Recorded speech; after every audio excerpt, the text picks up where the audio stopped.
हाय दोस्तों, YouTube channel पर आपका स्वागत है। इसके पहले आप अंकगणित की जारी श्रृंखला देख चुके हैं, जिसमें अभाज्य संख्याओं के बारे में, भाज्य संख्याओं के बारे में पूर्ण रूप से बताया गया है। अब आज सबसे अच्छी बात यह है कि आज हम चर्चा करेंगे जो परीक्षाओं में प्रश्न जो पूछे जाते हैं कि किस तरह से प्रश्न आ सकते हैं। उस तरह से बेसिकली जब पढ़ा जाता तो समझ में आता है कि ये तो आ रहा है, लेकिन जब प्रश्न आते हैं तब देखिए और कम समय में कितने आसानी से काम हो जाए, ये चीज़ देखना है। आपके सामने दिख रहा होगा 70 से छोटी अभाज्य संख्याएं कितनी हैं। अब इसमें जुड़ा हुआ है मेन चीज अभाज्य संख्या। अभाज्य संख्या अर्थात ऐसी संख्या जो किसी और से भाज्य ना हो, किसी और से ना कटे, केवल खुद से कटे, वही अभाज्य संख्या है। तो इसके लिए हमको गिनना पड़ेगा 70 से छोटी अभाज्य संख्या। तो हम चलते हैं, शुरू करते हैं। सबसे छोटी अभाज्य संख्या 2 है, 3, 5, 7, उसके बाद 11, 13, 17, 19, 23,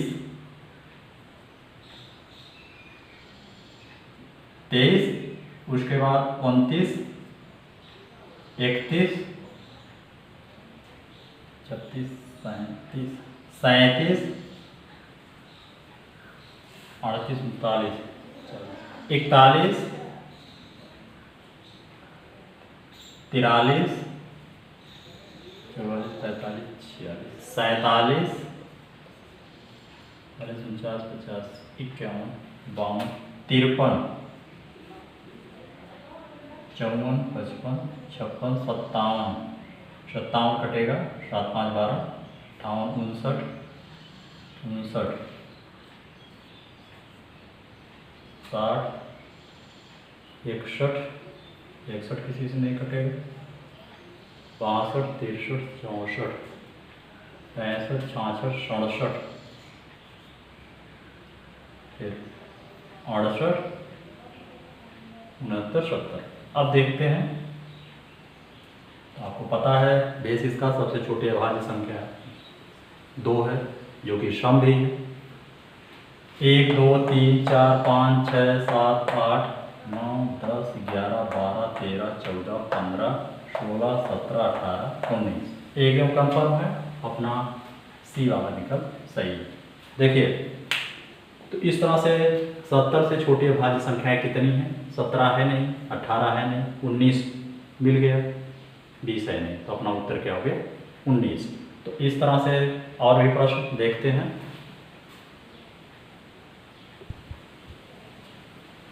अगला प्रश्न है 120 और 110, अर्थात 110 तथा 120 के बीच कितनी अभाज्य संख्याएं हैं। देखिएगा, प्रश्न हर कोई मूल्यवान होता है। ऐसा नहीं है कि एग्जाम में जो प्रश्न आ गया तो एक प्रश्न जो है ज़्यादा मूल्य का है, अगला कम मूल्य का है। हर प्रश्न का वैल्यू समान होता है, तो इसलिए उसी वैल्यू को ध्यान में रख करके इसको देखिएगा। 110 तथा 120 के बीच कितनी अभाज्य संख्याएं हैं, तो आप निगरानी करेंगे तो 111 ये भाज्य संख्या है, क्योंकि 1, 1, 2, 1, 3 से कटेगा। 112 2 से कटेगा। 113 पर आइए, 113 तो कंफर्म है।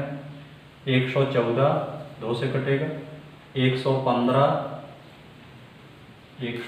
5 से कटेगा। 116 2 से कटेगा। 117 13, 9, 117, उसका भी गुणनखंड मिलने वाला है। 118, 119, 120 ये सबका मिलने वाला है। तो इसका मतलब हमको मात्र एक अभाज्य संख्या मिलेगी, 113। अपना विकल्प भी सही है। तो ऐसे ही प्रश्न रहते हैं कि कौन सा इसमें सही है। चलते हैं अगले प्रश्न पर।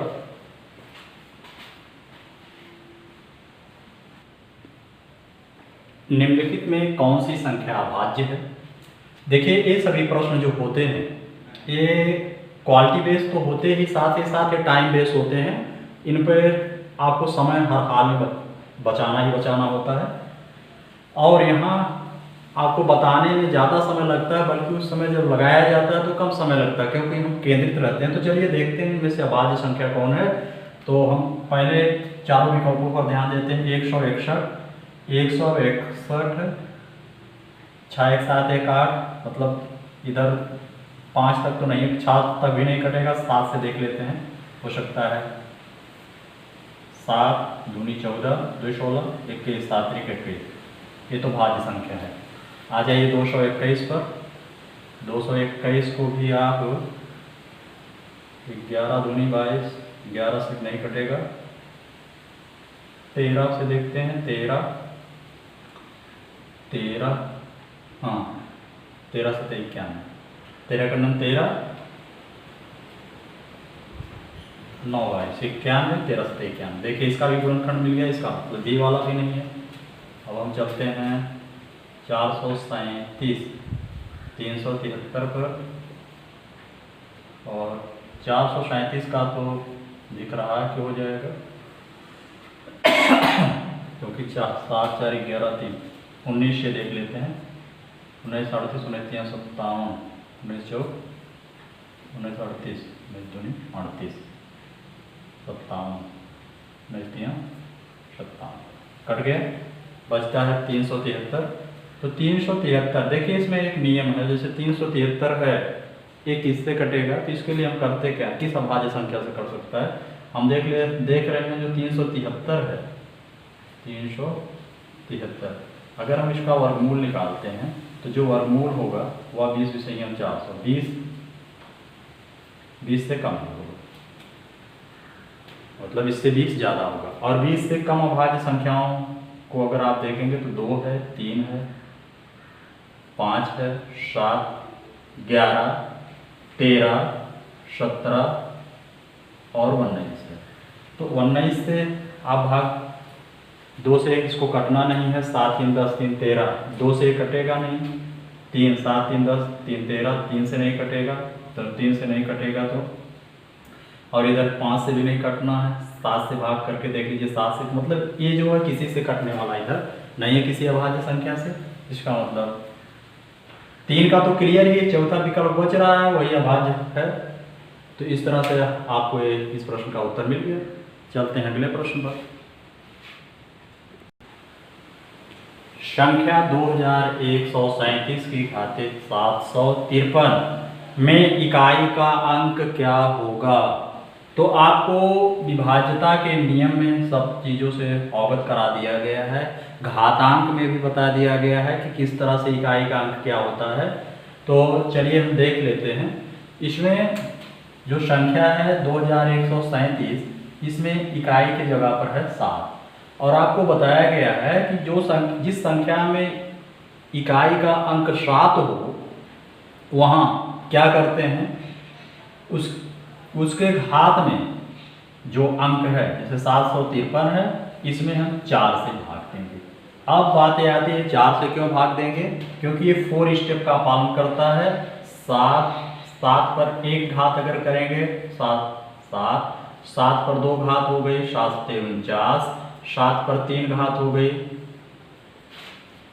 7 9 63, 7 4 28 5 है, 7 9 63 फिर 3 और 6, 7 4 28, 28 6 34, 343, और फिर 7 पर 4 घात करेंगे। अभी हमको पहला अंक नहीं मिला, तो 7 3 21, 7 4 28 2 30, और 7 3 21 3 24।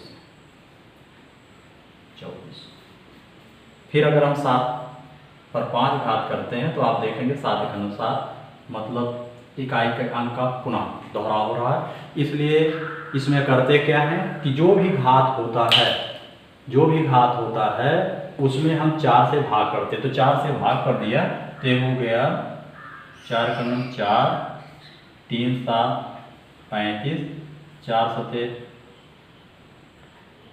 28, 4 गोठो 32, 3 35, 33, 4 गोठो 32, एक शेष बचा। जब एक शेष बचेगा तो इकाई का अंक 7 है, तो 7 पर एक घात लगाएंगे, अर्थात 7 पर एक घात मतलब 7 ही हो गया। अगर यहाँ शेष बचता तो 7 7 49, इकाई का अंक 9 माना जाता। अगर यहाँ 3 शेष बचता तो इकाई का अंक 3 माना जाता। अगर यहाँ 0 शेष बचता तो इकाई का अंक 1 माना जाता है। इस तरह से राउंड पूरा हो जाता है। तो इसका उत्तर क्या होगा? सी वाला इसका आंसर है। एक निगाह डाल लीजिए, अगर आपको कहीं कुछ दिक्कत हो तो आप पूछ सकते हैं। बहुत ही बढ़िया प्रश्न, संख्या 13 की घाते 2003 में इकाई का अंक क्या होगा? आपको पता करना है कि इसमें इकाई का अंक क्या होगा। तो इसके लिए आप देख रहे हैं कि इसमें 13 में इकाई का अंक 3 है, और यह जो है 3 स्टेप के नियम का पालन करती है, 4 स्टेप के नियम का पालन करती है, अर्थात 4 बार के बाद यह फिर अपने मूल स्टेप पर चली जाती है। इसलिए हमको करना क्या है कि 2003 में हम भाग करेंगे किससे? 4 से। 4 बच्चे 20,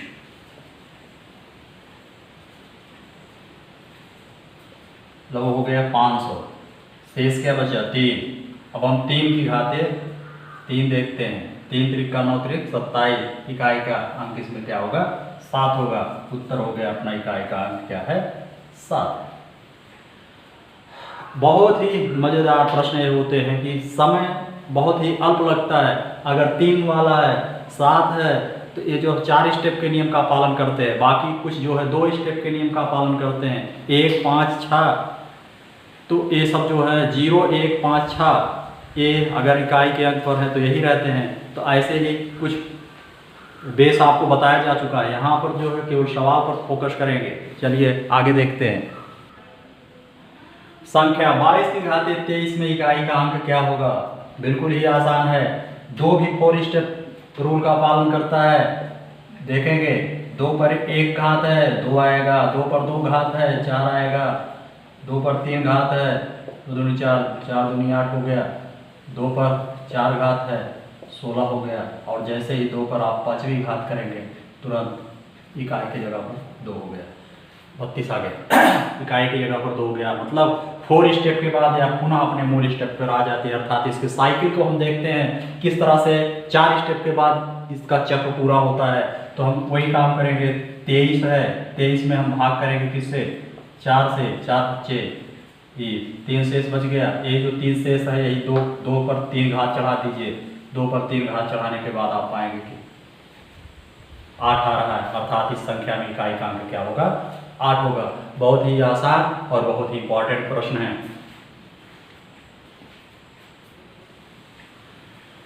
अगला प्रश्न अपना संख्या 7 की घाते 105 में इकाई का अंक क्या होगा? विकल्प है 5 7 9 और 1। हम देखते हैं कि 7 पर एक घातांक है, इसलिए हम 105 में भाग करेंगे 4 से, क्योंकि 4 स्टेप के बाद यह चक्र पुनः चलता है। तो 4 से भाग किए, 4 दूनी 8, 2 10, 25, 4 6 24, 1 25, 1 शेष बचा।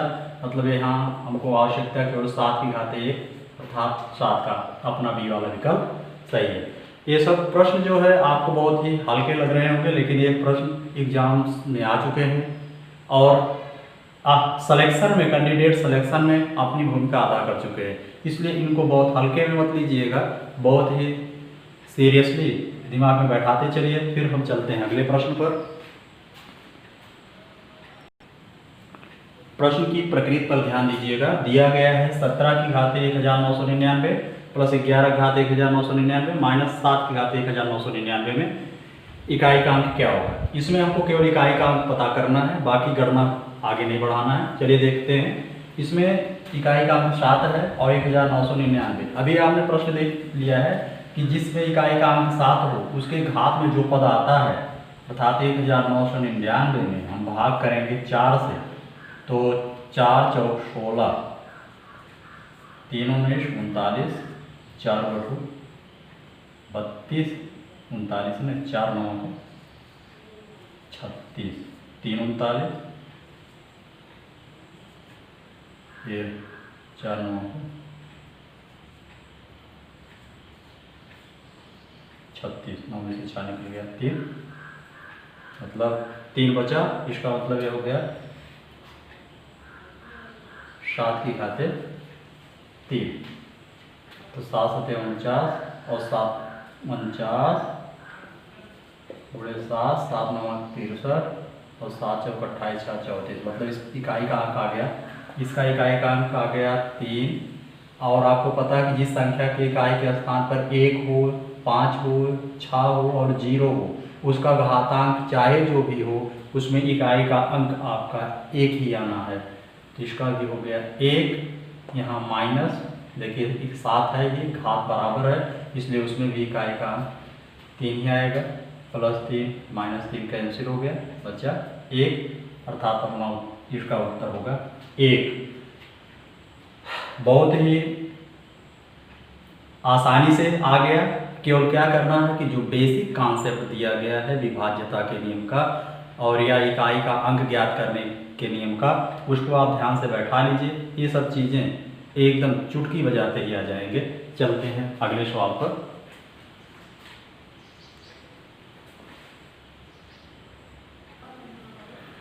देखेंगे बहुत ही इंटरेस्टेड सवाल है। 3 की घात 61 गुणे 6 की घात 43 गुणे 7 की घात 82 में इकाई का अंक कितना होगा। तो इसमें हमको जरा सा भी समय नहीं लगाना है। सबसे पहले हम चलते हैं 61 पर। 61 और 3 पर है। 3 और 7 दोनों 4 स्टेप नियम का पालन करते हैं, अर्थात इसके घात में 61 है।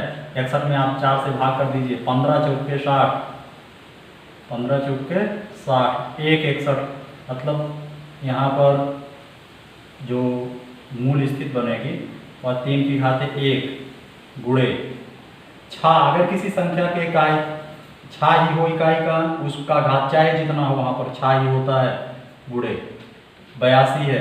82 में आप 4 से भाग करेंगे, 20, 20 चौक 80, नहीं 82 है, मैंने 84 लिख दिया है, 20 चौक 80, 2 82, मतलब यहाँ पर 7 की घात 2।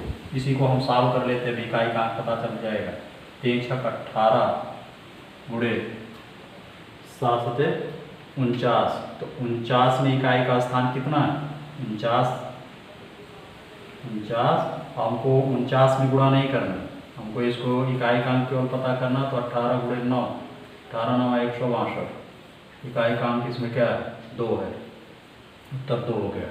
मतलब आपको केवल इकाई के अंक से मतलब है। 18 9 162 का 2 ही तो इकाई की जगह पर लिखेंगे, तो हमको इकाई का अंक ढूंढना था, इकाई का अंक 2 मिल गया। तो अल्प समय में ही केवल ये है कि बेसिक कॉन्सेप्ट पता हो कि कौन 4 स्टेप रूल का पालन करता है, कौन 2 स्टेप रूल का पालन करता है। आपकी सुविधा के लिए हम एक बार पुनः दोहराव कर देते हैं। 0 1 5 और 6 ये संख्याएं ऐसी हैं जो कि इकाई के स्थान पर इन अगर ये हैं तो घातांक चाहे जितना हो यही संख्याएं आएंगी। फिर आते हैं 2 पर। 2 7 8, 3 का 9 3 27 3 क्या 2 3 7 और 8 ये 4 स्टेप के नियम का पालन करते हैं।